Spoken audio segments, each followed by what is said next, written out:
Differentiating Literacy Instruction for Gifted Learners, Redefining Educational Equality for All by Andrea Adams.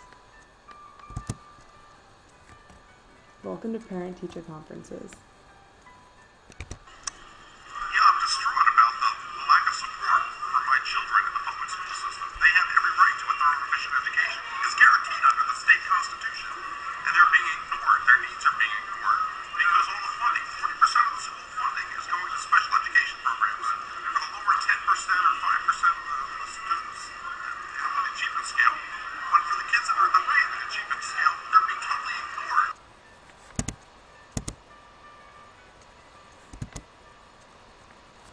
How will you respond to a parent like this at teacher-parent conferences? And will you be prepared to respond?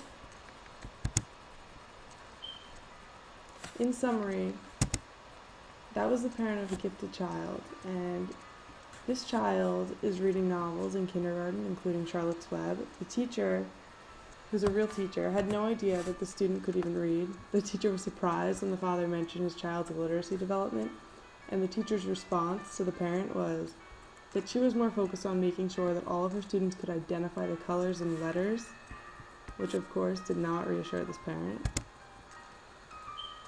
So, ironically, this was the New Jersey State Teacher of the Year a few years ago, and as we know, in New Jersey and most other states today, we are placing value in the inclusivity of classroom settings.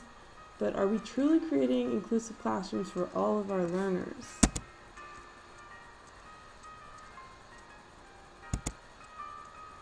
And more importantly maybe is, would you send your gifted child to an American public school today, where teachers don't even learn how to accommodate their special needs students?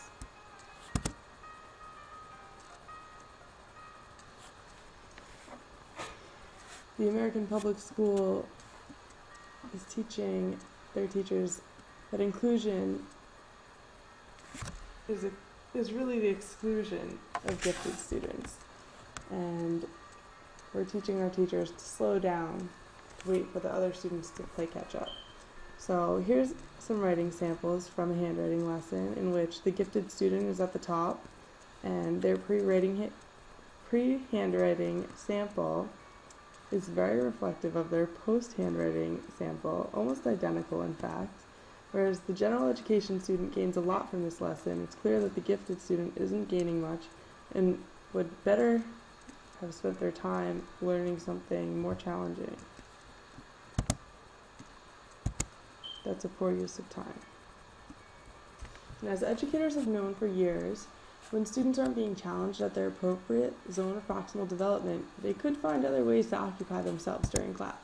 And that's when behavioral issues could come in to play, and oftentimes teachers are just sending their students out of the classroom in this situation. Or some other teachers have found another solution in which they just assign busy work, which doesn't work either. That doesn't engage the student, and instead it creates associations with busy work and learning, and doesn't make them enjoy school, which is bad because these are our future leaders in a lot of cases.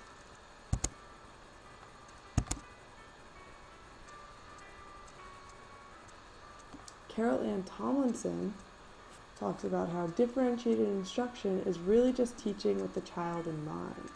And this is an outlook that's important for all of our future teachers to really embrace before they step into the classroom.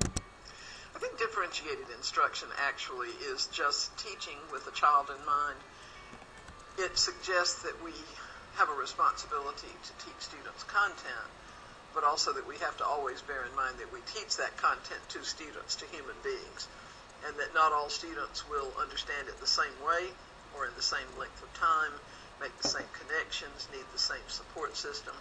So differentiated instruction is a way of thinking about teaching, which suggests that we establish very clear learning goals that are very substantial, and then that we teach with an eye on the student, so that we're constantly trying to ascertain where the student is relative to where we're going, and then making adjustments as necessary.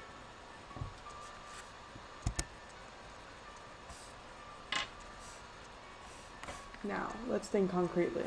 What can we actually do as future teachers for this demographic? Let's find out.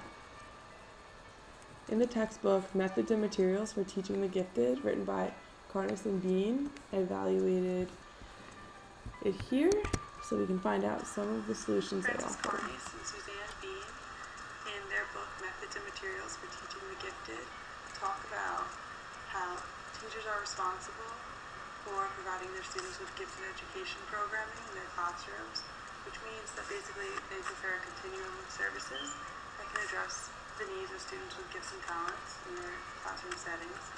And this can include a variety of programming options, such as acceleration and enrichment and varied grouping arrangements, such as cluster grouping, resource rooms, special classes, special schools, and within individualized learning options, you can also provide independent study, mentorships, online courses, and internships to enhance students' performance in cognitive and affective areas, and to assist them in identifying future career goals.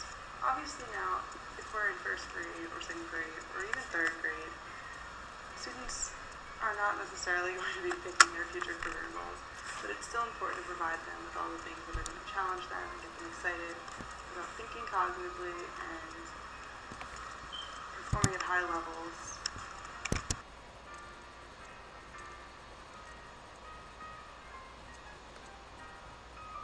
I also interviewed Mrs. Solovey, a 4th grade literacy teacher with 18 years of experience.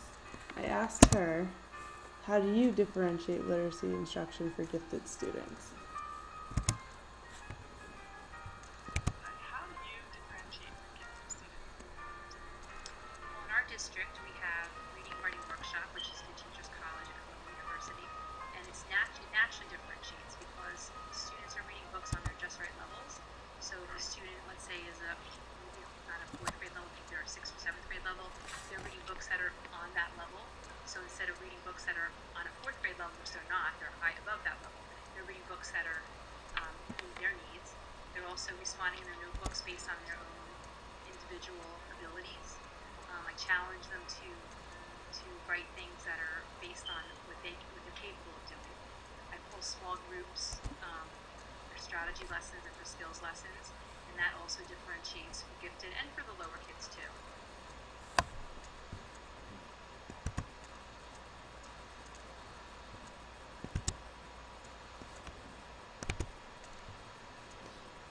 And if you didn't like any of those, here are 6 more ways to differentiate for gifted learners.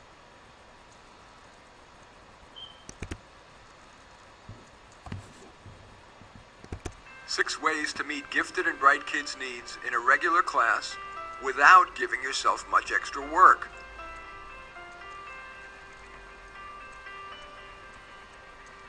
By Marty The and 6 Menko. tips for how to meet bright and gifted kids' needs in a regular class are: 1. For parts of the day, consider dividing your class into groups by ability. 2. Allow children to propose an alternative assignment, or you offer an alternative. 3. For content they know but could use solidifying, occasionally make them your roving assistant, helping students with seat work on that topic. 4. Have students teach lessons to part of the class or even the whole class. 5. Allow students to join a higher grade class for one or more subjects. And 6. Consider having a gifted child skip one or more grades.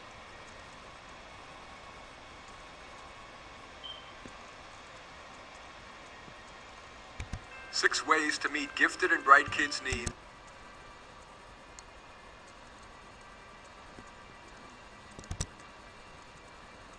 Here's one more strategy to challenge gifted learners cross-curricularly. In this video, I thought it was really interesting because the student exhibits feedback that is really just cool because that's what you want to see as a teacher, and that's what we should be looking for. And trying Alfie every day has to finished create. his work and is heading to the Challenge Corner, another innovation resulting from the Gifted and Talented programme. We've got this box in the corner with lots and lots of challenges in to really get our brains going. And I like this thing because it's the most challenging thing that I've ever done.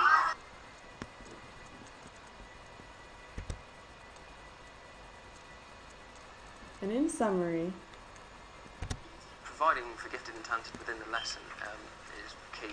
The whole idea is that by working with it in the classroom, it raises the standard of everyone around them. They want to be part of it, they want to get involved.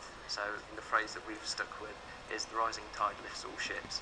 So by providing for our gifted and talented, we're providing a support network for the rest of the school as well to improve their standards.